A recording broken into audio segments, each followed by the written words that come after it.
കർത്താവ് ഈശോ മിശിഹായുടെ മഹാകൽപ്പന ആയ സുവിശേഷ പ്രഘോഷണം, നിങ്ങൾ ലോകമെങ്ങും പോയി സുവിശേഷം പ്രസംഗിക്കുക എന്നുള്ള ആ വചനത്തെയും അതിൻ്റെ ആ ദൗത്യത്തെയും കുറിച്ചാണ് നമ്മൾ ഇന്ന് ചിന്തിക്കുവാനായിട്ട് പോകുന്നത്. യോഹന്നാന്റെ സുവിശേഷത്തില് 7-ാം അധ്യായത്തിലെ 38-ാമത്തെ തിരുവചനത്തില് നാം ഇപ്രകാരം കാണുന്നുണ്ട്: എന്നിൽ വിശ്വസിക്കുന്നവന്റെ ഹൃദയത്തിൽ നിന്ന് വിശുദ്ധ ലിഖിതം പ്രസ്താവിക്കുന്നത് പോലെ ജീവജലത്തിന്റെ അരുവികൾ ഒഴുകുമെന്ന്. യേശുവിനെ കർത്താവും മിശിഹായും രക്ഷകനുമായി സ്വീകരിച്ച് പരിശുദ്ധാത്മാവിനാൽ നിറഞ്ഞ വ്യക്തികളുടെ കൂട്ടായ്മകളിൽ നിന്നും അവരുടെ ഹൃദയങ്ങളിൽ നിന്നും നിറഞ്ഞ ഒഴുകുന്ന അരുവിയാണ് സുവിശേഷ പ്രഘോഷണം എന്ന് പറയുന്നതെന്ന് നമുക്ക് പറയുവാനായിട്ട് സാധിക്കും. ഒരു വ്യക്തിയിൽ, യേശുവിനെ രക്ഷകനും നാഥനുമായി സ്വീകരിച്ച ഒരു വ്യക്തിയിൽ പരിശുദ്ധാത്മാവിന്റെ അഭിഷേകം ഉണ്ടാകുന്നു. അങ്ങനെ അഭിഷേകം സ്വീകരിച്ച് അവനിൽ നിന്ന് അവൻ അറിയാതെ ഈ പരിശുദ്ധാത്മാവ് ദൈവരാജ്യത്തിന്റെ സുവിശേഷം പ്രസംഗിക്കുവാൻ അവനെ ശക്തനും ധീരനുമാക്കി തീർക്കുന്നതാണ് നമുക്ക് കാണുവാൻ സാധിക്കുന്നത്. പരിശുദ്ധാത്മാവാണ് യഥാർത്ഥത്തില് സുവിശേഷ പ്രഘോഷണം നടത്തുന്നത് എന്ന് പറയുവാൻ സാധിക്കും. നമ്മുടെ കണ്ണും കാതും കൈയും കരങ്ങളും മധുരങ്ങളും ഒക്കെ നാം പരിശുദ്ധാത്മാവിന്റെ പ്രവർത്തനത്തിനായി വിട്ടുകൊടുക്കുമ്പോൾ ഈ പരിശുദ്ധാത്മാവ് നമ്മൾ ഓരോരുത്തരിലൂടെയും പ്രവർത്തിക്കുവാൻ ആരംഭിക്കുകയും അങ്ങനെ ക്രിസ്തുവിന്റെ സുവിശേഷം പ്രസംഗിക്കുന്ന വീണകളായി നമ്മൾ ഓരോരുത്തരും മാറുകയുമാണ് ചെയ്യേണ്ടതും. ഇത് നമുക്ക് വിശുദ്ധ ഗ്രന്ഥത്തിലൂടെയും അപ്പസ്തോലന്മാരുടെ ജീവിതത്തിലൂടെയും ആദിമ സഭയിലൂടെയും സഭയിലെ എല്ലാ വിശുദ്ധരുടെയും സുവിശേഷ പ്രഘോഷകരുടെയും ജീവിതത്തിലൂടെയും കടന്നു പോകുമ്പോൾ നമുക്കിത് കാണുവാനായിട്ട് സാധിക്കുമെന്നുള്ളതാണ് യഥാർത്ഥമായ സത്യം. ഞാൻ ഓർക്കുകയാണ്, എനിക്ക് 18 വയസ്സുള്ളപ്പോഴാണ് ആദ്യമായി ഒരു നവീകരണ ധ്യാനത്തിൽ സംബന്ധിക്കുന്നത്. ആ നവീകരണ ധ്യാനം കൂടി അതുവരെ ഞാൻ പഠിച്ചുകൊണ്ടിരുന്ന കോളേജില് എല്ലാവരിൽ നിന്നും അകന്ന് ആരോടും സംസാരിക്കാതിരിക്കുവാൻ വളരെ പ്രത്യേകം ശ്രദ്ധിച്ച് ഭയവും ഉത്കണ്ഠയും ആകുലതയും എല്ലാം നിറഞ്ഞ ഒരു വ്യക്തിത്വത്തിന്റെ ഉടമയായിരുന്ന ഞാന് ഒരാഴ്ച നീണ്ടു നിൽക്കുന്ന താമസിച്ചുള്ള ഒരു ധ്യാനത്തെ സംബന്ധിച്ച് ഞാൻ തിരിച്ച് ഒരാഴ്ച കഴിഞ്ഞിട്ട് അടുത്ത തിങ്കളാഴ്ച കോളേജിലേക്ക് ചെല്ലുമ്പോൾ എൻ്റെ ആ സ്വഭാവത്തിലെല്ലാം വ്യത്യാസമുണ്ടായി. ഞാൻ യേശുവിനെ കുറിച്ച് പറയുന്ന ഒരു വ്യക്തിയായി മാറാൻ തുടങ്ങി.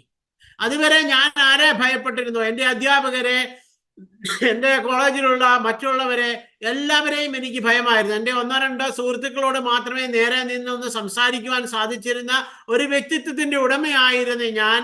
അന്ന് മുതൽ എല്ലാവരോടും സുവിശേഷം പ്രസംഗിക്കുവാൻ ആരംഭിക്കുന്ന ഒരു വ്യക്തിയായി മാറുന്നത് എനിക്ക് അനുഭവപ്പെട്ടിട്ടുണ്ട്. അതെ പ്രിയമുള്ളവരെ, നമ്മുടെ ഓരോരുത്തരുടെയും ജീവിതത്തിലും സംഭവിക്കുന്നത് ഇതാണ്. എന്നാൽ ഇത് സംഭവിക്കുമ്പോൾ നമ്മൾ ഓരോരുത്തരും ആ പരിശുദ്ധാത്മാവിനാൽ നിറയുമ്പോൾ ഇത് നമ്മുടെ ജീവിതത്തിൽ ഓട്ടോമാറ്റിക്കായി വന്നു ചേരുകയാണ്. അപ്പോസ്തല പ്രവർത്തന പുസ്തകത്തിൽ 1-ാം അധ്യായത്തിലെ 8-ാമത്തെ തിരുവചനത്തിൽ യേശു തമ്പുരാൻ പറയുന്ന ഇതാണ്: എന്നാൽ പരിശുദ്ധാത്മാവ് നിങ്ങളുടെ മേൽ വന്നു കഴിയുമ്പോൾ നിങ്ങൾ ശക്തി പ്രാപിക്കും. ജെറുസലേമിലും യൂദയ മുഴുവനിലും സമരിയായാലും ഭൂമിയുടെ അതിർത്തികൾ വരെയും നിങ്ങൾ എനിക്ക് സാക്ഷികളായിരിക്കുകയും ചെയ്യും. അതെ, നമ്മുടെ ഭീരുത്വവും ഭയവും എല്ലാം വിട്ടുമാറി പരിശുദ്ധാത്മാവ് വന്നു കഴിയുമ്പോൾ നാം ആദ്യമേ നമ്മോട് തന്നെ സുവിശേഷം പറയുവാൻ തുടങ്ങും.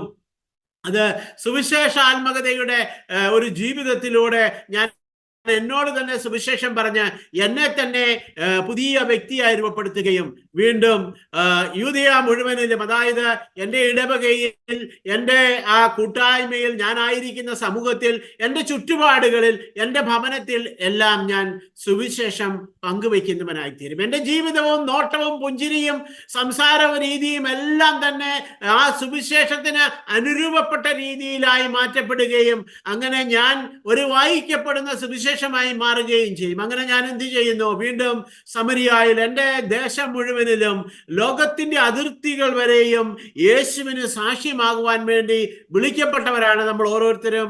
അത് നമ്മുടെ ഉത്തരവാദിത്വവും കടമയുമാണ് താനും. വീണ്ടും ലൂക്കായുടെ സുവിശേഷത്തില് 4-ാം അധ്യായത്തില് 43-ാമത്തെ വചനത്തിലൂടെ കടന്നു പോകുമ്പോൾ മുതലുള്ള വചനങ്ങളിലെല്ലാം നാം യേശുവിന്റെ സുവിശേഷ പ്രഘോഷണ രീതിയെ കുറിച്ച് കാണുന്നുണ്ട്. യേശു തന്റെ പിതാവിനാൽ ത്രിത്വത്തിൽ നിന്നും ഭൂമിയിലേക്ക് അയക്കപ്പെട്ടിരിക്കുന്നത് സുവിശേഷം പ്രസംഗിക്കുവാനാണ് എന്ന് യേശു വളരെ അസന്നിഗ്ധമായി ഇവിടെ പ്രസ്താവിക്കുന്നത് നമുക്ക് കാണുവാനായിട്ട് സാധിക്കും. അവന്റെ അത്ഭുത പ്രവർത്തനങ്ങളും അവന്റെ അടയാളങ്ങളും അവൻ നൽകിയ രോഗശാന്തികളുടെയും എല്ലാം ആത്യന്തികമായ ലക്ഷ്യം മനുഷ്യനിലേക്ക് ഈ ദൈവത്തിന്റെ സ്നേഹത്തിന്റെ സുവിശേഷം എത്തിക്കുക, സ്വർഗരാജ്യത്തിന്റെ സുവിശേഷം അവർക്ക് പറഞ്ഞു മനസ്സിലാക്കി കൊടുക്കുക എന്നുള്ളതായിരുന്നു. അതുകൊണ്ടാണ് ലൂക്ക 4:43 അവൻ ഇപ്രകാരം പറയുന്നത്, എന്നാൽ അവൻ പറഞ്ഞു, മറ്റു പട്ടണങ്ങളിലും ഞാൻ ദൈവരാജ്യത്തിന്റെ സുവിശേഷം പ്രസംഗിക്കേണ്ടിയിരിക്കുന്നു, അതിനു വേണ്ടിയാണ് ഞാൻ അയക്കപ്പെട്ടിരിക്കുന്നത്. ഒരു പട്ടണത്തിൽ നിന്ന് അടുത്ത പട്ടണത്തിലേക്ക്, ഒരു ഗ്രാമത്തിൽ നിന്ന് അടുത്ത ഗ്രാമത്തിലേക്ക് ആ 3 വർഷക്കാലവും യേശു ചുറ്റി സഞ്ചരിക്കുന്നതായിട്ട് നമുക്ക് കാണുവാൻ സാധിക്കും. ഗലീലയായാലും സമരിയായാലും ജെറുസലേമിലും യൂദയായാലും ബെത്ലഹേമിലും കപ്പർനാഹൂമിലും അങ്ങനെ ഓരോ പട്ടണങ്ങളിൽ നിന്ന് പട്ടണങ്ങളിലേക്കും ഗ്രാമങ്ങളിൽ നിന്ന് ഗ്രാമങ്ങളിലേക്കും ചുറ്റി സഞ്ചരിച്ചുകൊണ്ട് അവൻ ഈ രക്ഷയുടെ സുവിശേഷം പ്രസംഗിക്കുന്നത് നമുക്ക് കാണുവാൻ സാധിക്കും. മത്തായിയുടെ സുവിശേഷത്തിൽ കടന്നു വരുമ്പോൾ 28-ാം അധ്യായത്തില് 18-ഉം 19-ഉം തിരുവചനത്തിലൂടെ കടന്നു പോകുമ്പോൾ നാം കാണുകയാണ്, യേശു അവരെ സമീപിച്ച് അരുളി ചെയ്തു, സ്വർഗത്തിലും ഭൂമിയിലുമുള്ള എല്ലാ അധികാരവും എനിക്ക് നൽകപ്പെട്ടിരിക്കുന്നു, ആകയാൽ നിങ്ങൾ പോയി എല്ലാ ജനതകളെയും ശിഷ്യപ്പെടുത്തുവൻ. അപ്പസ്തോലന്മാരെ 3 വർഷക്കാലം അവനോട് ചേർത്ത് നിർത്തി കൊണ്ടുപോയപ്പോഴെല്ലാം അവൻ ചെയ്തുകൊണ്ടിരുന്നത്, യേശു ചെയ്തുകൊണ്ടിരുന്നത് അവരെ സുവിശേഷം പ്രസംഗിക്കുവാൻ പഠിപ്പിക്കുകയും അതിനവരെ പ്രാപ്തരാക്കുകയും ചെയ്യുന്നതാണ് നാം കാണുന്നുണ്ട്. അപ്പസ്തോലന്മാരെ അയക്കുന്നു, 72 പേരെ അയക്കുന്നു, 2 പേരായിട്ട് അയക്കുന്നു. ഇങ്ങനെ സുവിശേഷം പ്രസംഗിക്കുവാൻ വേണ്ടി, ദൈവരാജ്യം പ്രസംഗിക്കുവാൻ വേണ്ടി അവരെ നിരന്തരം അയച്ചുകൊണ്ടിരിക്കുന്ന ദൈവത്തിന്റെ പ്രവർത്തികളാണ് യേശുക്രിസ്തുവിലൂടെ നാം കാണുന്നത്. വീണ്ടും നമുക്ക് കാണുവാനായിട്ട് സാധിക്കും, മർക്കോസിന്റെ സുവിശേഷത്തില് 16-15 ചെല്ലുമ്പോൾ അവൻ അവരോട് പറഞ്ഞു, നിങ്ങൾ ലോകമെങ്ങും പോയി എല്ലാ സൃഷ്ടികളോടും സുവിശേഷം പ്രസംഗിക്കും. അപ്പസ്തോലന്മാരോട്, ശിഷ്യന്മാരോട് യേശു പറയുകയാണ്, നിങ്ങൾ എന്ത് ചെയ്യണം, നിങ്ങളുടെ ദൗത്യം എന്താണ്? അവനൊരു മഹാകൽപ്പന അവർക്ക് കൊടുക്കുകയാണ് 16-15 നിങ്ങൾ ലോകം എങ്ങും പോയി എല്ലാ സൃഷ്ടികളോടും, മനുഷ്യനോട് മാത്രമല്ല ചരങ്ങളും അചരങ്ങളുമായ സകലതിനോടും സുവിശേഷം പ്രസംഗിക്കും. കാരണം പൗലോസ് പറയുന്നത് പോലെ റോമർക്ക് എഴുതിയ ലേഖനം 8-ാം അധ്യായം 18 മുതലുള്ള തിരുവചനങ്ങളിലൂടെ കടന്നു പോകുമ്പോൾ നമുക്ക് കാണുവാൻ സാധിക്കും, സൃഷ്ടിപ്രപഞ്ചം മുഴുവന് ജീർണതയ്ക്ക്, വ്യർത്ഥതയ്ക്ക് അടിമപ്പെട്ടിരിക്കുകയാണെന്നും ഇവ മനുഷ്യന്റെ വെളിപ്പെടുത്തലിനായി, അതായത് മനുഷ്യൻ എന്ന് പറയുമ്പോൾ ദൈവത്തെ അറിഞ്ഞ് സ്നേഹിച്ച് സുവിശേഷമായവന്റെ വെളിപ്പെടുത്തലിനായി കാത്തിരിക്കുന്നു എന്നും പൗലോസ് നമ്മെ ഓർമ്മിപ്പിക്കുന്നതും ഇത് തന്നെയാണ്, മറ്റൊന്നുമല്ല.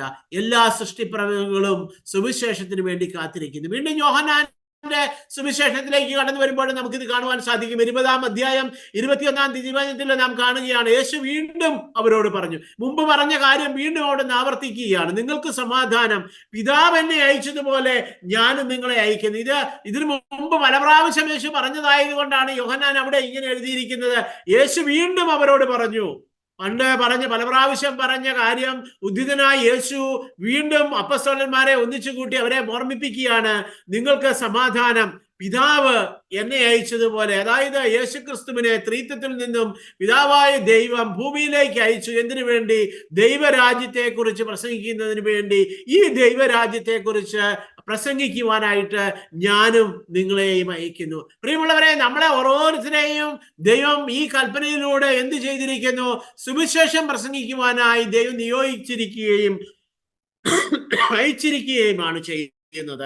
ഈ യേശുക്രിസ്തു പ്രസംഗിച്ച സുവിശേഷം ദൈവരാജ്യമായിരുന്നെങ്കിൽ അപ്പസ്തോലന്മാര് പ്രസംഗിച്ചത് യേശുക്രിസ്തു എന്ന ആ വ്യക്തിയെ കുറിച്ചായിരുന്നു. കാരണം ഈ യേശുക്രിസ്തുവിലായിരുന്നു ദൈവരാജ്യം എന്നുള്ളത് കൊണ്ട് അവർ പ്രസംഗിച്ചത് മുഴുവൻ ഈ സുവിശേഷമായ ക്രിസ്തുവിനെ കുറിച്ചാണ്. രക്ഷ നൽകിയ യേശുക്രിസ്തുവിലൂടെ ലോകത്തിന് കരഗതമായിരിക്കുന്ന രക്ഷയെ കുറിച്ചാണ്. നാമും ഇന്നും പ്രസംഗിക്കപ്പെടേണ്ട അത് ഈ യേശുക്രിസ്തുവിനെ കുറിച്ചാണ്. ആദിമ സഭയുടെ സ്വഭാവേന തന്നെ മിഷണറി സഭയാണ് എന്ന് നമുക്കറിയാം.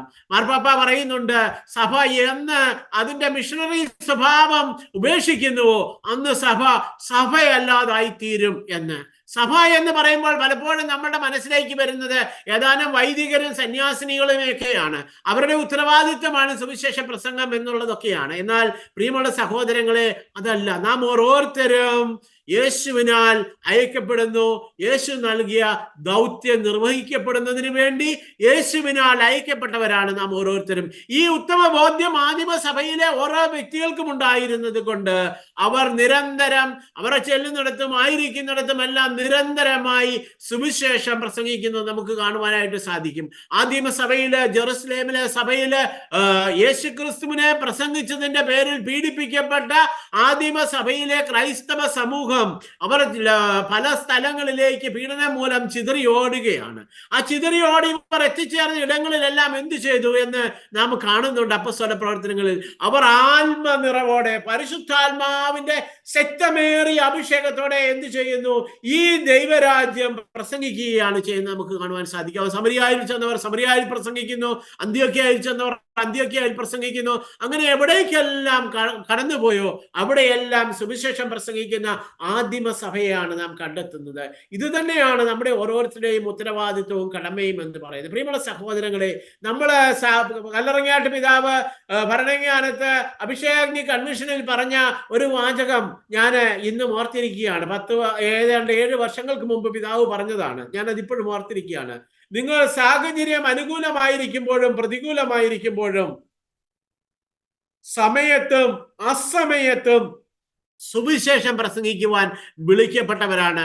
ഈ ഓർമ്മ ഉറക്കത്തിലും ഊണിലും ഉറക്കത്തിലും ഉണർവിലും എപ്പോഴും നമ്മുടെ ലക്ഷ്യവും മാർഗവും എന്തായിരിക്കണം? സുവിശേഷം പ്രസംഗിക്കുക എന്നുള്ളതായിരിക്കണമെന്ന് ഞാൻ ഓർക്കുകയാണ്. പ്രിയമുള്ള സഹോദരങ്ങളെ, നമ്മുടെ ഓരോരുത്തരുടെയും ജീവിത ലക്ഷ്യം സുവിശേഷം പ്രസംഗിക്കുക എന്നുള്ളതായിരിക്കണം. നമ്മൾ ഒരു യാത്ര പോകുമ്പോൾ വഴിയിൽ ഒരു വ്യക്തി നടന്നു പോകുന്നത് കണ്ടാൽ അവനെ നമ്മൾ എന്ത് ചെയ്യണം? നമ്മുടെ വാഹനത്തിലേക്ക് പ്രവേശിപ്പിച്ച് അവനോട് കുശലം പറഞ്ഞ് അന്വേഷിച്ച് അവനോട് സുവിശേഷം പ്രസംഗിക്കുന്നവരായി നമ്മൾ മാറണം. ഞാൻ ഓർക്കുകയാണ്, എപ്പോഴും ഞാൻ വഴിയിലൂടെ കടന്നു പോകുന്ന ഏത് വ്യക്തിയെ കണ്ടാലും, ഏത് സമുദായത്തിലോ ഏത് ജാതിയിലോ കുലത്തിലോ പെട്ടവനായാലും ആ വ്യക്തിയോട് ചോദിക്കും, സഹോദര വരുന്നോ? ഞാൻ ഇന്നിടത്തേക്ക് പോവുകയാണ്, നിങ്ങൾ എങ്ങോട്ടാണ്? അവര് അപ്പോൾ പോകുന്ന സ്ഥലം പറയും, എന്നാ വാ എന്ന് പറഞ്ഞ് കയറ്റി ഇരുത്തും. അവരോട് ഞാൻ ആ നിമിഷങ്ങളിൽ സുവിശേഷം പ്രസംഗിക്കുകയും ചെയ്യും. ഈ കാലഘട്ടങ്ങളിൽ എൻ്റെ മകള് എൻ്റെ വീട്ടിലുണ്ട്. അവള് ഈ ദിവസങ്ങളിലൊക്കെ എന്നോടൊപ്പം ധാരാളം യാത്ര ചെയ്തപ്പോൾ ഒരു ദിവസം അവൾ എന്നോട് പറയുകയാണ്, പപ്പ, വഴിയിലുള്ള ആൾക്കാരെ കയറ്റുന്നതിന്റെ ലക്ഷ്യം എന്താണെന്ന് എനിക്ക് മനസ്സിലായി. അവരോടൊക്കെ സുവിശേഷം പ്രസംഗിക്കാൻ വേണ്ടിയാണല്ലോ പപ്പ കയറ്റുന്നതെന്ന്. അതേ പ്രിയമുള്ള സഹോദരങ്ങളെ, നമ്മുടെ ഒരു ലക്ഷ്യവും മാർഗവും എന്തായിരിക്കണം? സമയത്തും അസമയത്തും ഉണർവോടും ശക്തിയോടും കൂടി സുവിശേഷം പ്രസംഗിക്കുന്നവരായി മാറുവാൻ നാം ഓരോരുത്തരും കടപ്പെട്ടവരാണ്. പ്രേക്ഷിതയായ സഭ മാമുദീസ വഴി സുവിശേഷം ജീവിക്കുവാനും പ്രഘോഷിക്കുവാനുമുള്ള ഉത്തരവാദിത്വം നമ്മൾക്ക് ഓരോരുത്തർക്കും ലഭിച്ചിട്ടുണ്ട്. അതേ പ്രിയമുള്ള സഹോദരങ്ങളെ, വിശുദ്ധ മാമുദീസായിലൂടെ കത്തോലിക്ക സഭയിലേക്ക് നാം അംഗമായി ചേർക്കപ്പെടുമ്പോൾ നമ്മുടെ മേൽ നീതമായിരിക്കുന്ന ഉത്തരവാദിത്വവും കടമയുമാണ് സുവിശേഷം പ്രസംഗിക്കുക എന്നുള്ളത്. അതിൽ നിന്ന് നമുക്ക് ഒരു തരത്തിലും ഒഴിഞ്ഞു മാറുവാൻ സാധിക്കില്ല. അത് അവന്റെ ഉത്തരവാദിത്വമാണ്, ഇവളുടെ ഉത്തരവാദിത്വമാണ്, അച്ഛന്റെ ഉത്തരവാദിത്വമാണ്, മെത്രാന്റെ ഉത്തരവാദിത്വമാണ് എന്ന് പറഞ്ഞ് നമുക്കൊരിക്കലും ഒഴിഞ്ഞു മാറുവാൻ സാധിക്കുകയില്ല. അത് എന്റെ ഉത്തരവാദിത്വമാണ്. എന്നെ വിശുദ്ധ മാമുദീസായിലൂടെ സഭയിലേക്ക് മിശിഹാ തമ്പുരാൻ കൂട്ടിച്ചേർത്തതിന്റെ ഉദ്ദേശം അത് മാത്രമാണ് എന്ന് നാം തിരിച്ചറിയുക. വീണ്ടും നമുക്കറിയാം, നമ്മൾ ഓരോരുത്തരും സ്ഥൈര്യലേപനം സ്വീകരിക്കുമ്പോൾ എന്താണ് നമ്മളിലേക്ക് അവിടുന്ന് മെത്രാന് അല്ലെങ്കിൽ വൈദികര് ആ പരിശുദ്ധാത്മാവിന്റെ അഭിഷേകത്തിന് വേണ്ടി മുറോൻ തൈലം തൊട്ട് നമ്മളെ ഓരോരുത്തരെയും അഭിഷേകം ചെയ്യുമ്പോൾ ഈ സുവിശേഷം പ്രസംഗിക്കുവാനുള്ള ധൈര്യവും കൃപയും അഭിഷേകവും ശക്തിയും എല്ലാം നമുക്ക് ആ കൂദാശയിലൂടെ പ്രദാനം ചെയ്യപ്പെട്ടിട്ടുണ്ട്. അതുകൊണ്ട് നാം എന്ത് ചെയ്യണം? നാം ഈ കൂദാശയോട് പൂർണ്ണമായും ഉത്തരവാദിത്വമുള്ളവരായിരിക്കുകയും ഉത്തരവാദിത്വത്തോടെ അതിൽ പങ്കുചേരുകയും ചെയ്യേണ്ടവരാണ്. അൽമായരുടെ പ്രേക്ഷിത പ്രവർത്തനത്തെ സംബന്ധിച്ച ഡിഗ്രിയിൽ ഇങ്ങനെ നാം കാണുകയാണ്. വത്തിക്കാൻ കൗൺസിൽ ഡിഗ്രിയിൽ നാം ഇപ്രകാരം കാണുകയാണ്: ദൈവത്തിന്റെ രക്ഷയുടെ സന്ദേശം ലോകം മുഴുവനിലുമുള്ള എല്ലാ മനുഷ്യരെയും അറിയിക്കുകയും സ്വീകരിക്കുകയും ചെയ്യുന്നതിന് വേണ്ടി അധ്വാനിക്കേണ്ട മഹത്തായ ചുമതല എല്ലാ ക്രൈസ്തവ വിശ്വാസികൾക്കും ഭരമേൽപ്പിക്കപ്പെട്ടിരിക്കുന്നു. അതേ പ്രിയമുള്ള സഹോദരങ്ങളെ, ഇത് ഒരു കുറഞ്ഞ കാര്യമൊന്നുമല്ല. അത് മഹത്തായ ദൈവത്തിന്റെ മഹാകൽപ്പനയാണ്. അത് സഭ നമ്മെ ഭരമേൽപ്പിച്ചിരിക്കുന്നു. അതിനുവേണ്ടി ജീവനും ജീവിതവും സമയവും മാറ്റിവെക്കുവാനായിട്ട് നാം ഓരോരുത്തരും ഉത്തരവാദിത്തപ്പെട്ടവരും കടമയുള്ളവരുമാണെന്ന് നാം തിരിച്ചറിയുകയും അതിലേക്ക് നാം കടന്നു വരികയും ചെയ്യേണ്ടതാണ്. വീണ്ടും നമ്മറിയാം, നമ്മുടെ ഈ വിളിയോട് നാം എത്രമാത്രം സഹകരിക്കേണ്ടിയിരിക്കുന്നുവെന്ന് കത്തോലിക്ക സഭയുടെ മതബോധന ഗ്രന്ഥത്തിന്റെ 900-ാമത്തെ ഖണ്ഡികയിൽ നാം കാണുന്നുണ്ട്. എല്ലാ ക്രൈസ്തവ വിശ്വാസികളെയും പോലെ അൽമായരെയും അവരുടെ മാമോദീസായിലൂടെയും സ്ഥൈര്യലേപനത്തിലൂടെയും ദൈവം പ്രേഷിത ധർമ്മം ഏൽപ്പിച്ചിട്ടുണ്ട്. ഈ ഉത്തരവാദിത്വം ദൈവമാണ് നമ്മെ ഏൽപ്പിച്ചിരിക്കുന്നത്. അതുകൊണ്ട് രക്ഷയുടെ ദീപരഹസ്യം ലോകമെങ്ങും എല്ലാ മനുഷ്യരെയും അറിയിക്കുകയും സ്വീകരിക്കുകയും ചെയ്യുന്നതിനായി വ്യക്തിപരമായോ സംഘങ്ങളായി ചേർന്നോ പ്രവർത്തിക്കുവാൻ നമുക്ക് അവകാശവും കടമയുമുണ്ട്. ഇത് നമ്മുടെ ഒരു റൈറ്റാണ്, നമ്മുടെ ഒരു അവകാശമാണ്. ഇതിനെ ആർക്കും നമ്മളെ തടഞ്ഞു നിർത്തുവാൻ സാധിക്കില്ല. ഒരു വ്യക്തിക്കോ ഒരു ശക്തിക്കോ അല്ലെങ്കിൽ ഒരു പ്രസ്ഥാനത്തിനോ ആർക്കും നമ്മോട് നോ എന്ന് പറയുവാൻ അവകാശമില്ല. കാരണം ഇത് ദൈവം തന്നെ നമുക്ക് നൽകിയിരിക്കുന്ന അവകാശവും അധികാരവുമാണ് നാം എന്ന് തിരിച്ചറിയണം. ഏഷ്യയിലെ സഭ എന്ന അപ്പസ്തോലിക പ്രബോധനത്തില് ജോൺ പോൾ മാർപ്പാപ്പ പറയുന്നത് ഇപ്രകാരമാണ്. അതിന്റെ 10-ാമത്തെ ഖണ്ഡികയില് പറയുന്നു, യേശുക്രിസ്തുവിനെ ഏഷ്യക്കാർക്ക് കൊടുക്കുക എന്നതാണ് ഏഷ്യയിലെ സഭയ്ക്ക് ഏഷ്യയിൽ ചെയ്യാവുന്നത് ഏറ്റവും ഉദാത്തമായ പ്രവൃത്തി. അതേ പ്രിയമുള്ളവരെ, ഏറ്റവും ഉദാത്തമായ പ്രവൃത്തി എന്താണ് എന്ന് പാപ്പ നമ്മെ ഓർമ്മിപ്പിക്കുകയാണ്. വിശുദ്ധനായ പാപ്പ നമ്മോട് പറയുകയാണ്. അത് മറ്റൊന്നുമല്ല, ഏഷ്യക്കാരായിരിക്കുന്ന നമ്മളെ സംബന്ധിച്ച് ഇവിടെ വീണ്ടും വീണ്ടും തുടർന്ന് പറയുന്നുണ്ട്, ഏഷ്യ അതിന്റെ സംസ്കാരം കൊണ്ടും ജീവിത ശൈലി കൊണ്ടും ഒക്കെയും വളരെ ഉന്നതമായ സംസ്കാരവും ജീവിത ശൈലിയും വെച്ചു പുലർത്തുന്നതാണെങ്കിലും അതൊന്നും സുവിശേഷത്തിന് പ്രതിബന്ധമല്ല എന്നും അത് പ്രസംഗിക്കുന്നതിൽ നിന്ന് ക്രൈസ്തവരെ പിന്നോട്ട് വിളിക്കുന്നില്ല എന്നും സഭ 11-ാമത്തെ ഖണ്ഡികയില് മാർപ്പാപ്പ പറയുന്നുണ്ട്. വീണ്ടും 19-ാമത്തെ ഖണ്ഡികയിലേക്ക് കടന്നു ചെല്ലുമ്പോൾ നമുക്ക് കാണുവാൻ സാധിക്കും, യേശു കർത്താവും രക്ഷകനുമാണെന്നുള്ള പ്രഘോഷണം കൂടാതെ സുവിശേഷ വേല സാധ്യമല്ല. എന്താണ് നാം പ്രസംഗിക്കേണ്ടതെന്ന് പാപ്പ നമ്മെ ഇവിടെ വളരെ വ്യക്തമായി പറയുകയാണ്. യേശു ഏക കർത്താവും ഏക രക്ഷകനുമാണെന്ന് പ്രഘോഷിക്കുവാൻ വേണ്ടി നാം കടപ്പെട്ടവരാണ്. പല ദൈവങ്ങളിൽ ഒരു ദൈവമല്ല നമ്മുടെ ദൈവം. അവൻ നമുക്ക് വേണ്ടി ചെയ്തിരിക്കുന്ന രക്ഷാകര പ്രവർത്തികൾ ഇന്ന് വരെ ഒരു മനുഷ്യനും ചെയ്തിട്ടില്ല. ഒരു ദൈവങ്ങളെന്ന് വിളിക്കപ്പെടുന്ന ആരെങ്കിലുമോ ഒരു വ്യക്തിയുമോ ചെയ്തിട്ടില്ല. ഒരു മതഗ്രന്ഥവും ഇങ്ങനെ പ്രവർത്തിച്ചിട്ടായിട്ട് മതഗ്രന്ഥത്തിലും പ്രതിപാദിക്കുന്നത് നാം കാണുന്നില്ല. സുവിശേഷം മാത്രമാണ് നമുക്ക് ഈ പ്രാധാന്യം നമുക്ക് നൽകുന്നത്. എന്ത്? യേശുവിന്റെ രക്ഷാകര പദ്ധതിയിലൂടെയാണ് മാനവ കുലം മുഴുവൻ രക്ഷിക്കപ്പെട്ടിരിക്കുന്നതെന്ന് ഓരോ വ്യക്തിയോടും ഓരോ സമൂഹത്തോടും നാം ആയിരിക്കുന്ന ചുറ്റുപാടുകളിലും വിളിച്ചു പറയുവാൻ വേണ്ടി നാം ഓരോരുത്തരും വിളിക്കപ്പെട്ടവരും വേർതിരിക്കപ്പെട്ടവരുമാണ് എന്ന് നാം തിരിച്ചാക്കണം. നാം ചെയ്യുന്ന എല്ലാ സൽപ്രവർത്തികളും നന്മകളും സുവിശേഷ പ്രഭാഷണത്തിന് പകരമാകുന്നില്ല. അതെ പ്രിയമുള്ള സഹോദരങ്ങളെ, നമ്മൾ കുറച്ച് ചാരിറ്റി ചെയ്തത് കൊണ്ട് അല്ലെങ്കിൽ നാം മറ്റേ എന്തെങ്കിലും സൽപ്രവർത്തികൾ ചെയ്തത് കൊണ്ട് നന്മ പ്രവർത്തികൾ ചെയ്തത് കൊണ്ടൊന്നും സുവിശേഷ പ്രഘോഷണത്തിന് എല്ലാം നല്ലതാണ്. വിശുദ്ധ ജീവിതം നയിക്കുന്നതും പ്രാർത്ഥനാ ജീവിതത്തിൽ മുന്നേറുന്നതും എല്ലാം നല്ലതാണ്. എന്നാൽ ഈ നന്മകളെല്ലാം എന്തിലേക്ക് നമ്മെ നയിക്കണം? നമ്മുടെ സൽപ്രവർത്തികളും നന്മ പ്രവർത്തികളും വിശുദ്ധ ജീവിതവും എല്ലാം നമ്മെ നയിക്കേണ്ടത് എന്തിലേക്കാണ്?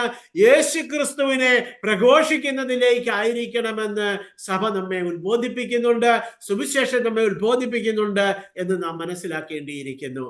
വിശുദ്ധ സുവിശേഷത്തിന്റെ ആനന്ദം എന്ന ശാക്രിയ ലേഖനത്തിലെ ഫ്രാൻസിസ് മാർപ്പാപ്പ പറയുകയാണ്, ദൈവജനത്തിലെ എല്ലാ അംഗങ്ങളും മാമോദീസായുടെ ശക്തിയാൽ പ്രേക്ഷിത ശിഷ്യരായി തീർന്നിട്ടുണ്ട്. മാമോദീസ സ്വീകരിച്ചവരെല്ലാം സഭയിൽ അവർക്കുള്ള സ്ഥാനമോ അവർക്ക് ലഭിച്ച വിശ്വാസ പരിശീലനത്തിന്റെ അളവോ എന്തു തന്നെയായിരുന്നാലും സുവിശേഷവൽക്കരണ പ്രവർത്തകരാണ്. മാമോദീസ സ്വീകരിച്ചു എന്ന കാരണത്താൽ നാം ഓരോരുത്തരും സുവിശേഷ പ്രഘോഷകരാണ്. അത് നമ്മുടെ ഉത്തരവാദിത്വവും കടമയുമാണെന്നാണ് പാപ്പ നമ്മെ ഓർമ്മിപ്പിക്കുന്നത്. ഇത് നമ്മുടെ വിദ്യാഭ്യാസം, നമ്മുടെ അറിവ്, നമ്മുടെ യോഗ്യത, കഴിവ് ഒന്നും ഇതിന് തടസ്സമല്ല. എനിക്ക് വിദ്യാഭ്യാസമില്ലെന്നോ, എനിക്ക് അറിവില്ലെന്നോ, എനിക്ക് പ്രഘോഷിക്കുവാൻ അറിയില്ലെന്നോ, മറ്റൊരു തടസ്സവാദങ്ങളും ഇതിന് പകരമായി ഉച്ചരിക്കുവാൻ നമുക്ക് സാധിക്കുകയില്ല. കാരണം ഇത് നമ്മുടെ കടമയാണ്. കടമ മറ്റൊരാൾക്ക് നിർവഹിക്കാൻ പറ്റുകയില്ല. എന്റെ കടമ ഞാൻ തന്നെ നിർവഹിക്കണം. അതേ പ്രിയമുള്ള സഹോദരങ്ങളെ, എന്നിലൂടെ സുവിശേഷം കേൾക്കേണ്ട വ്യക്തികൾ ഞാൻ പ്രഘോഷിക്കുന്നില്ലെങ്കിൽ അവരെ രക്ഷിക്കുവാൻ ദൈവത്തിന് പല പദ്ധതികളും ഉണ്ടാകാം. എന്നാൽ ഞാൻ അത് ചെയ്യുന്നില്ലെങ്കിൽ എനിക്ക് ദുരിതമാണ്. വീണ്ടും സുവിശേഷ പ്രഘോഷണം എന്ന ചാക്രിയ ലേഖനത്തിൽ നാം കാണുന്നുണ്ട്, ജനങ്ങളോട് നാം സുവിശേഷം പ്രസംഗിക്കുന്നില്ലെങ്കിൽ തന്നെയും ദൈവത്തിന് അവിടുത്തെ അനന്തമായ കാരണത്താൽ മറ്റു മാർഗങ്ങളിൽ കൂടി മനുഷ്യരുടെ രക്ഷ നേടാൻ കഴിയും. പക്ഷെ നമ്മെ സംബന്ധിച്ചിടത്തോളം ഉപേക്ഷ കൊണ്ടോ, ഭയം കൊണ്ടോ, ലജ്ജ കൊണ്ടോ, തെറ്റിദ്ധാരണ കൊണ്ടോ സുവിശേഷം പ്രസംഗിക്കുന്നതിന് സന്നദ്ധത പ്രകടിപ്പിക്കാതിരിക്കുന്നെങ്കിൽ നമുക്ക് രക്ഷപ്പെടുവാൻ കഴിയുമോ? പ്രിയമുള്ള സഹോദരങ്ങളെ, നാം വിളിക്കപ്പെട്ടിരിക്കുന്നത് ഈ ലോകത്തിലെ ഏതാനും 70-80 വർഷം ജീവിക്കാൻ വേണ്ടിയല്ല, പകരം നിത്യമായി ദൈവത്തോടു കൂടി സ്വർഗരാജ്യത്തിൽ ജീവിക്കുവാൻ വേണ്ടിയാണ്. ഈ രക്ഷ സ്വന്തമാക്കണമെങ്കിൽ നാം എന്ത് ചെയ്യണം എന്ന് ഇവിടെ വളരെ വ്യക്തമായി പ്രഘോഷിക്കപ്പെടുകയാണ്. എന്താണ് ഇത്? സുവിശേഷം പ്രസംഗത്തിലൂടെ അല്ലാതെ നമുക്ക് സാധിക്കുകയില്ല. ദൈവത്തിന് സുവിശേഷം അറിയാത്തവരെ സുവിശേഷം അറിയിക്കുവാൻ നമ്മൾ തയ്യാറായില്ലെങ്കിൽ മറ്റനേകം പദ്ധതികളും പ്ലാനുകളും ഉണ്ട്. അതിലൂടെ ദൈവം പ്രവർത്തിക്കുകയും ചെയ്യും. എന്നാൽ അത് നമ്മുടെ രക്ഷയ്ക്ക് തടസ്സമായിരിക്കുമെന്ന് ഈ പഠനം നമ്മളെ ഓർമ്മിപ്പിക്കുകയാണ്. വീണ്ടും രക്ഷകന്റെ മിഷൻ എന്ന ചാക്രിയ ലേഖനത്തിലേക്ക് കടന്നു വരുമ്പോൾ നമുക്ക് കാണും, തങ്ങൾക്ക് ലഭിച്ചിരിക്കുന്ന ശ്രേഷ്ഠമായ ഈ പദവി സ്വന്തം മേന്മകളിൽ നിന്നുള്ളതല്ല, അത് യേശുക്രിസ്തുവിന്റെ പ്രത്യേകമായ കൃപയാലാണ്. ഈ കൃപയോട് വിചാരം കൊണ്ടും വാക്കുകൊണ്ടും പ്രവൃത്തി കൊണ്ടും സഹകരിക്കുന്നെങ്കിൽ അവർ രക്ഷപ്പെടുകയില്ലെന്ന് മാത്രമല്ല, കൂടുതൽ കർശനമായി വിധിക്കപ്പെടുകയും ചെയ്യും. മുമ്പ് കണ്ടതിൽ നിന്നും കുറച്ചുകൂടെ കണിശമായി നമ്മൾ ഇതിലൂടെ കാണുകയാണ്. എന്താണ്? നാം ദൈവത്തിന്റെ പ്രവൃത്തിയോട് സഹകരിക്കുന്നില്ലെങ്കിൽ നമുക്ക് രക്ഷപ്പെടുവാനും നിത്യജീവൻ പ്രാപിക്കുവാനും സാധിക്കുകയില്ല എന്ന് പൗലോസ്ലീഹ 1 കൊറിന്തോസ് 9:16 ഞാൻ കാണുന്നു, ഞാൻ സുവിശേഷം പ്രസംഗിക്കുന്നെങ്കിൽ അതിൽ എനിക്ക് അഹംഭാവത്തിന് വകയില്ല, അതെന്റെ കടമയാണ്. ഞാൻ സുവിശേഷം പ്രസംഗിക്കുന്നില്ലെങ്കിൽ എനിക്ക് ദുരിതം.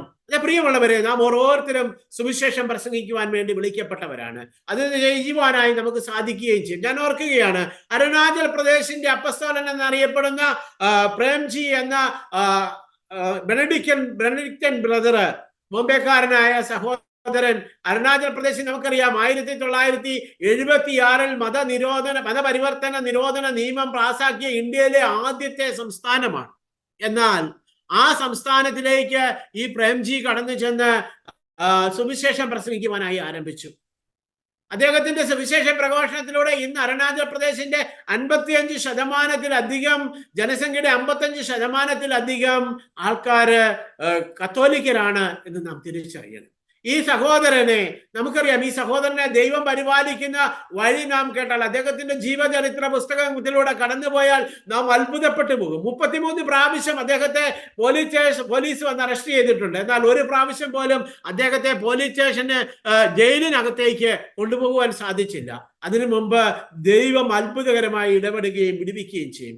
ഈ സഹോദരൻ വളരെ വേഗം കടന്നു ചെന്ന് ജനങ്ങളെ വിളിച്ചുകൂട്ടും, അവരോട് സുവിശേഷം പ്രസംഗിക്കും. കടന്നു വരുന്ന മുഴുവൻ പേരെയും, ആ രോഗികളായി കടന്നു വരുന്ന, മറ്റ് പൈശാചിക ബന്ധനത്തിൽ കടന്നു വരുന്ന എല്ലാവരും അദ്ദേഹം ഒന്ന് പ്രാർത്ഥിച്ചു കഴിയുമ്പോൾ തന്നെ സൗഖ്യം പ്രാപിച്ച് രക്ഷയുടെ അനുഭവത്തിലേക്ക് കടന്നു വരും. നമുക്ക് ഏതാനും വർഷങ്ങൾക്ക് മുമ്പ്, 10 വർഷം മുമ്പ് ഈ ഭൂമിയിൽ നിന്ന് മരിച്ചുപോയ സഹോദരന്റെ ജീവചരിത്രമാണ് ഞാൻ ഈ പറഞ്ഞത്. പ്രിയമുള്ളവരെ, ദൈവത്തിന് വേണ്ടി ഇറങ്ങുവാൻ നാം തയ്യാറാകുമ്പോൾ ദൈവം നമ്മോട് കൂടെയിരിക്കും. അവൻ നമ്മെ സഹായിക്കുകയും ചെയ്തു. മിസ്റ്റർ ഫ്രാൻസിസ് സേവ്യറും തോമസ് ലീഹായും ഒക്കെ എത്രയധികമായി സുവിശേഷം പ്രസംഗിക്കുകയും പ്രവർത്തിക്കുകയും ചെയ്തു എന്നുള്ളത് നാം കണ്ടെത്തേണ്ടിയിരിക്കുന്നു. ഇവിടെ വന്ന ഫ്രാൻസിസ് സേവ്യർ, നമുക്കറിയാം, ഭാഷയും ഒന്നുമില്ല. ഫ്രാൻസിലെ എല്ലാ സുഖസൗകര്യങ്ങളുടെയും മധ്യത്തിൽ ജീവിച്ചിരുന്ന മനുഷ്യൻ ദൈവരാജ്യത്തിന്റെ, ദൈവരക്ഷയുടെ, ദൈവവചനത്തിന്റെ ഈ യേശുക്രിസ്തുവിലൂടെ ലോകത്തിന് കരമതകമാകുന്ന രക്ഷയെ കുറിച്ച് തിരിച്ചറിഞ്ഞവൻ ഈ ഭാരതത്തിന്റെ മണ്ണിൽ വന്ന് ഈ കേരളത്തിലെ കടലോരങ്ങളിലൂടെ പകലന്തിയോളം നടന്ന് പ്രസംഗിച്ച് ഏതാനും വർഷങ്ങളിലെ സുവിശേഷ പ്രഘോഷം കൊണ്ട് 25 ലക്ഷത്തിലധികം ആൾക്കാരെ സുവിശേഷ ക്രൈസ്തവരായി രൂപാന്തരപ്പെടുത്തുവാൻ അദ്ദേഹത്തിന് സാധിച്ചു എന്നുള്ളത് നമ്മുടെ മുൻപിലുണ്ട്. അതേ പ്രിയമുള്ളവരെ, ഇവരൊക്കെ നമ്മുടെ മുമ്പിൽ ഒരു ചോദ്യചിഹ്നമായി നിൽക്കുകയാണ്. എന്താണ് ആ ചോദ്യം? നീയും യേശുവിന് വേണ്ടി പുറപ്പെടുവാൻ തയ്യാറുണ്ടോ? നമുക്ക് ഇന്ന് ആമേൻ പറഞ്ഞ് യേശുവിനെ സ്വീകരിക്കാം, ഈ യേശുവിനെ പ്രസംഗിക്കുന്നവരായി തീരാം. ഈ സുവിശേഷ പ്രഘോഷണത്തിന്റെ ഫലം എന്താണ്? അതുകൊണ്ടുള്ള പ്രവൃത്തി കൊണ്ടുള്ള നമ്മുടെ ഫലം എന്താണ് എന്നുകൂടി നമുക്കൊന്ന് ചിന്തിക്കാം. അതേ പ്രിയമുള്ളവരെ, നമുക്ക് സുവിശേഷം പ്രസംഗിക്കുന്നില്ലെങ്കിൽ സ്വർഗവും നിത്യഭാഗ്യവും നഷ്ടപ്പെടുമെന്ന് നമ്മൾ മുമ്പ് തന്നെ കണ്ടു കഴിഞ്ഞു. എന്നാൽ പ്രഘോഷിക്കുന്നവന് സ്വർഗവും സ്വർഗസൗഭാഗ്യവും നിത്യജീവനും സ്വന്തമായി ലഭിക്കും എന്ന് നമുക്കറിയാം. ഈ സ്വർഗ സൗഭാഗ്യവും നിത്യജീവനും വേണ്ടി യേശുക്രിസ്തുവിനോട് കൂടി അവൻ വാഗ്ദാനം ചെയ്തിരിക്കുന്ന നിത്യമായ സമ്മാനം സ്വന്തമാക്കുന്നതിന് വേണ്ടി നമുക്കും ഇറങ്ങിപ്പുറപ്പെടുവാം. മറ്റൊരു ഫ്രാൻസിസ് അസിസിയായി, മറ്റൊരു പ്രേംബായിയായി, മറ്റൊരു റാണി മരിയായി തീരുവാനായിട്ട് യേശു ഇന്ന് ഈ രാത്രി നമ്മെ ഓരോരുത്തരെയും വിളിക്കുകയാണ്. നമുക്ക് യേശുവിനോട് ആമേൻ എന്ന് പറയാം. ഒരു നിമിഷം നമുക്ക് കണ്ണുകൾ അടച്ച് ഒന്ന് പ്രാർത്ഥിക്കാം. കാരുണ്യവാനായ കർത്താവേ, നീ ഞങ്ങളെ വിളിച്ചിരിക്കുന്നതും വേർതിരിച്ചിരിക്കുന്നതും ഇന്ത്യയും എല്ലാം ഏക ലക്ഷ്യം ഞാൻ സുവിശേഷമാകുക എന്ന്. എൻ്റെ ജീവിതത്തിൽ, എൻ്റെ കുടുംബത്തിൽ, ഞാനായിരിക്കുന്ന സമൂഹത്തിൽ, എൻ്റെ ഇടവകയിൽ, ഞാനായിരിക്കുന്ന ദേശത്തിൽ, ലോകത്തിന്റെ അതിർത്തികൾ വരെയും സുവിശേഷമാകുവാൻ, കർത്താവിന് ആവശ്യമില്ലാത്തവരായ ആരുമില്ല എന്നുള്ള ആ ബോധ്യം ഞങ്ങളിൽ ഉണ്ടാകുവാനായിട്ട്, യേശു ക്രിസ്തുവിലൂടെ അല്ലാതെ ആർക്കും രക്ഷപ്രാപിക്കാൻ സാധ്യമല്ല എന്നുള്ള നീതിബോധം ഞങ്ങളിൽ ഉണ്ടാകുവാനായിട്ട്, അവിടുത്തെ പരിശുദ്ധാത്മാവിന്റെ ശക്തമായ അഭിഷേകവും അവിടുത്തെ ശക്തമായ സുവിശേഷത്തിന് വേണ്ടിയുള്ള ശക്തമായ വിളിയും ഞങ്ങൾക്ക് ഓരോരുത്തർക്കും നൽകണമേ. സുവിശേഷത്തിന്റെ അമ്മയായ പരിശുദ്ധ മറിയമേ, ഞങ്ങളെ അതിനുവേണ്ടി ഉദ്ദീപിപ്പിക്കുകയും ഞങ്ങളെ ശക്തരാക്കുകയും ചെയ്യണമേ. ആമേൻ.